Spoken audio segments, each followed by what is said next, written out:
Hi friends, this is Dr. Vikas KN from MS Ramaya Medical College. Today we are going to deal about something called hyponatremia, that is low sodium.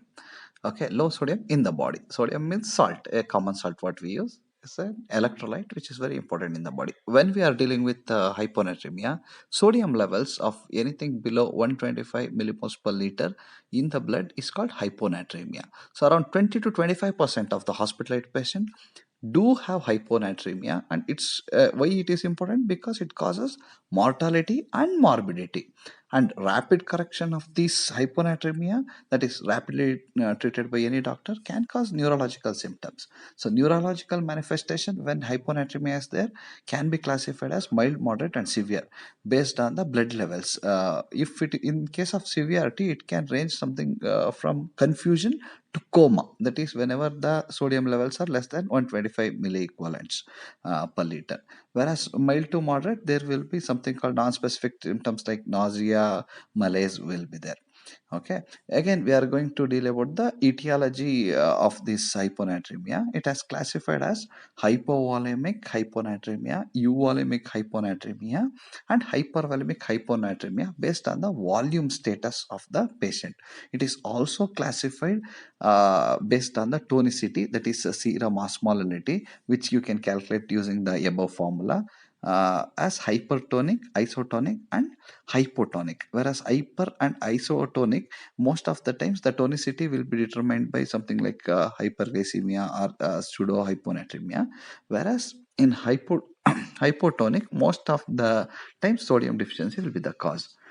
Coming on to the volume status classification, hypovolemic hyponatremia, there will be a decrease in total water content in the body, and also there will be total body sodium will be extensively decreased. So what we are going to do is we are going to check urine sodium osmolality, urine spot sodium.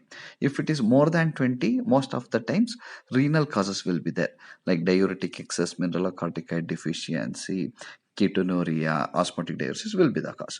Whereas when urine spot sodium is less than 20, that is concentration ability of the kidneys good, then extrarenal causes like vomiting, diarrhea, third space losses because of burns, pancreatitis or trauma will be the common causes.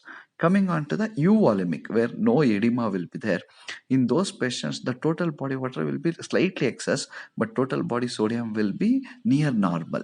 So urine spot sodium will almost in every cases will be more than 20.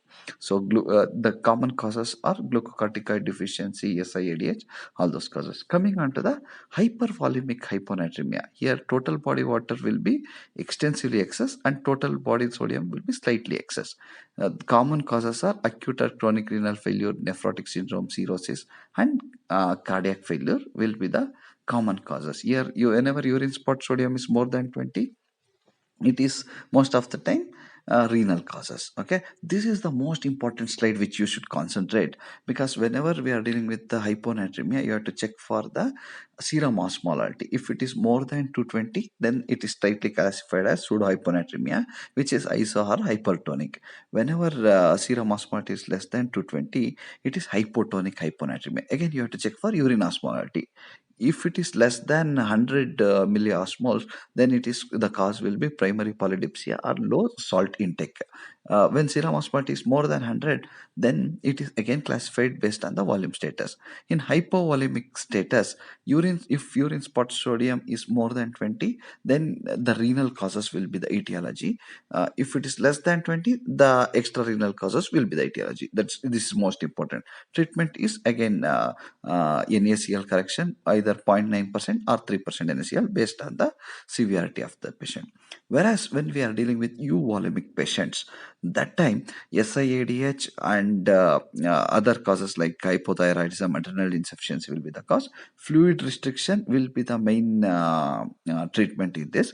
Along with that, we can use demeclocycline or Vaptans can be used for the treatment in resistant cases. Whereas in hypervolemic hyponatremia, the common causes is congestive heart failure, cirrhosis, nephrotic syndrome. So in these cases also, again, it is fluid restriction will be the main treatment modality. Along with that, sometimes furosemide can be also used for the treatment. So based on the volume status, based on the tonicity, based on the urine osmolality, serum osmolality, treatment varies. So this slides highlights about the complete management of hyponatremia. Now again we have to deal with hyponatremia based on whether it is acute or chronic. Acute hyponatremia should be treated with zero point 0.5 to 2 ml per kg per hour with 3% NaCl with sodium monitoring ranging from 4 to 8 hours, 8th hourly, 4th hourly or 8th hourly. So rate of correction should not exceed 8 to 12 milliequivalents per liter per day. Why I am going to tell in the later part of it. So no role of 12 haptons or something when we are treating acute hyponatremia. Acute hyponatremia occurs because of vomiting, diarrhea, or in marathon runners because of extensive sodium loss in an acute period. When we are dealing with chronic hyponatremia, along with the 3% NaCl correction, or sometimes 3% NaCl correction will be required based on the sodium levels. Fluid restriction, water restriction is one of the main component. How you decide the water restriction? You have to calculate the formula urine divided plasma electrolyte ratio. If the ratio is more than 1, aggressive fluid restriction is required. Less than 500 ml of fluid per day has to be given. If the ratio is less than 1, then up to 1 liter per day can be given. Most of the times hyponatremia is associated with hypokalemia also. That time potassium correction, supplementation and correction is required. In general, when you are dealing with chronic hyponatremia, you need not correct it very aggressively. So oral salt tablet should be sufficient based on the clinical signs and symptoms of the patient. Then sometimes you may have to add oral furosemide along with the oral salt tablets. In chronic resistant hyponatremia, you can add demeclocycline 600 to 1200 mg per day, and even 12 haptons can be added based on the clinical judgment. Some patients presenting chronic hyponatremia with few clinical signs or even symptoms, 3% NaCl correction can be advised in this patient. One thing we have to remember when we are correcting hyponatremia is the rapidity of correction can cause osmotic demyelination syndrome. So this is the most important thing whenever we are dealing with hyponatremia. This should not be neglected. This is because of the movement of water out of the edematous neurons causing shrinkage of the myelin sheath. So two types are there, that is central pontine myelinolysis and extrapontine myelinolysis. In pontine myelinolysis, quadriplegia, pseudobulbar palsy, seizure and coma and death can also occur.